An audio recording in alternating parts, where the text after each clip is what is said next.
আসসালামু আলাইকুম গাইস, দেশ এবং দেশের বাইরে যে যেখান থেকে ভিডিওটি দেখছেন আশা করি সবাই ভালো আছেন, সুস্থ আছেন। পরিবার নিয়ে আলহামদুলিল্লাহ আমিও বেশ ভালো আছি। তো রোজা থেকে কিন্তু তাও কাপড় চোপড় না ধুইলে চলে না। তো কতগুলো কাপড় চোপড় হয়ে গেছে। বিছনার চাদরটাও কালকে চেঞ্জ করে নিয়েছিলাম, তো ধোয়ার সময় পাইনি, তো ভাবলাম আজকে ধুয়ে নেই। তো আগে একটু ভিজায় রাখতেছি, তাহলে ময়লাটা তাড়াতাড়ি উঠে যাবে। তো এখন বিছনাগুলো উঠিয়ে নিব। তো আমার মেয়েটা যে কবে বড় হবে জানি না, ছোট্ট ছোট্ট গোলবালিশ দিয়ে এখনও ঘুমায়। তো অনেক মিস করবো ওই দিনটা আর কি। বাচ্চারা ছোট হলে মা বাবার কাছে সেই ছোট ছোট বালিশ দিয়ে ঘুমায়, খুবই ভালো লাগে। আর বড় হয়ে গেলে আবার ওদের আলাদা বিছনা হয়ে যায়।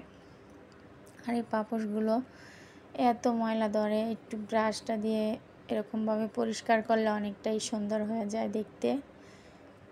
চুল টুল থাকলে আবি যাবি একটু একদম সুন্দর মতো পরিষ্কার হয়ে যায়।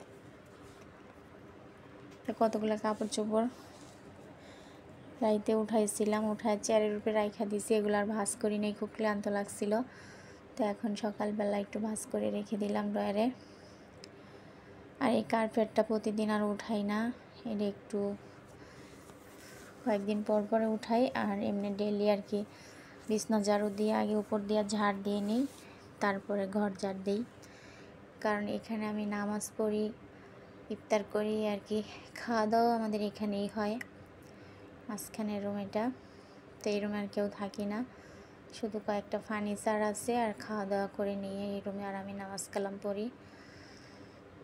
তো এখন ছেলের রুমটা আবার একটু পরিষ্কার করে নিচ্ছি।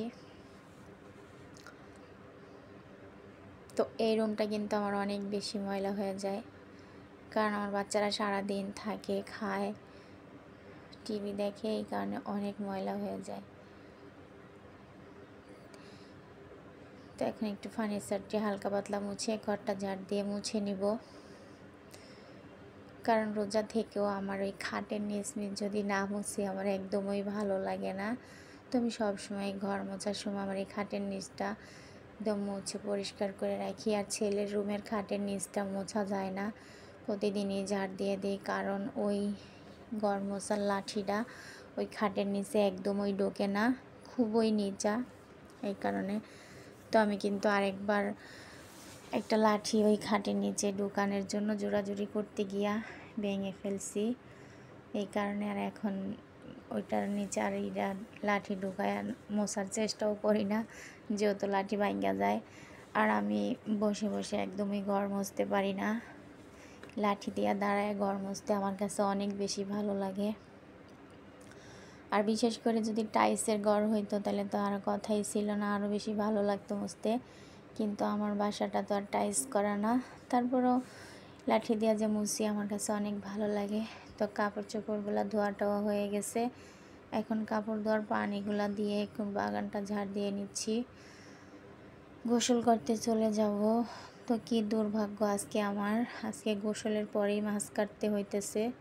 তো কিছু করার নাই, এটার নামই সংসার জীবন। তো এখন আমি গোসল করে রান্না বান্নাটা করে নিব। তো ডাল ধুয়ে নিলাম, ভেন্ডিগুলো ধুয়ে, মাছটা ধুয়ে এখন একটু হালকা জাল করে নিব।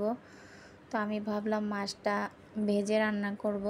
তো তোমাদের ভাইয়া বলতেছে এই মাছ ভাজলে একদমই মজা লাগে না, এটার নাম হয়েছে তপসী মাছ, অনেক চুলধারি ভরা। তো এই কারণে মাছটা সুন্দর মতো পরিষ্কার করে ধুয়ে কয়েকটা থালা বাসন ছিল এগুলো একটু ধুয়ে নিলাম। আর এই মাছটা ফাইনালি আরেকবার ধোয়া দিয়া এখন একটু জাল বসায় দিব, মানে কষাইতে গেলেও ভেঙে যাবে। তো এই কারণে আলাদা করে হলুদ, লবণ, তেল দিয়ে একটু জাল করে নিব, তাহলে কষানোর কাজটা হয়ে যাবে। তো সবগুলো কাটা বাছা হয়ে গেছে। তো আমি আজকে আম দিয়ে ডাল রান্না করব। এই গরমের দিন কিন্তু আম দিয়ে ডাল রান্না করলে অনেক বেশি খেতে মজা হয়। তো এখন কষানো হয়ে গেছে তরকারি, তারপরে মাছ দিয়ে দিলাম, আর এখন এই পাশে ভেন্ডি ভাজিটা বসাই দিলাম। তো যেহেতু মাছটা জাল করে রেখে রান্না করছি, কারণ একটু বেশি সময় লাগে নাই, অল্প সময় দিয়ে হয়ে গেছে। তো পাশের চুলাটা পরিষ্কার করে নিচ্ছি। তো রান্নার পরে দেখা যায় চুলার পার পরিষ্কার না করলে চুলায় অভিশাপ দেয় নাকি, দেশ গ্রামের মাটির চুলায় যারা রান্না করে এই কথাটাই বলে থাকে আর কি। তো রান্নার পরে যে থালা বাসনগুলো কতগুলো হয়েছে এগুলো ধুয়ে টুয়ে এখন চুলার এগুলো ধুয়ে সুন্দর মতো সাগারটা জায়গায় রেখে দিলাম। তো গোসলের পরে আর জুমার নামাজের পরে কিন্তু কাজ করতে আমার একদমই কষ্ট হয়ে যায়। আর আমি সকাল সকাল কাজ করলে আর জুমার নামাজ পড়ে একটু রেস্টে থাকলে আমার কাছে অনেক ভালো লাগে। তো ফাইনালি সব কাজগুলো হয়ে গেছে, এখন রান্নাটা সাজিয়ে রাখবো। ঘরে রান্না শেষ। আর ওই যে এটা হচ্ছে আমার ছেলের জন্য ছাতু বানাইছি দুধ চিনি দিয়া। তারপরে রান্না বান্নাটা করে এখন ইফতার রেডি করে নিচ্ছি। তো ভিডিওটা আজকের মতো এই পর্যন্ত। ভালো থাকবেন, সুস্থ থাকবেন, আল্লাহ হাফেজ।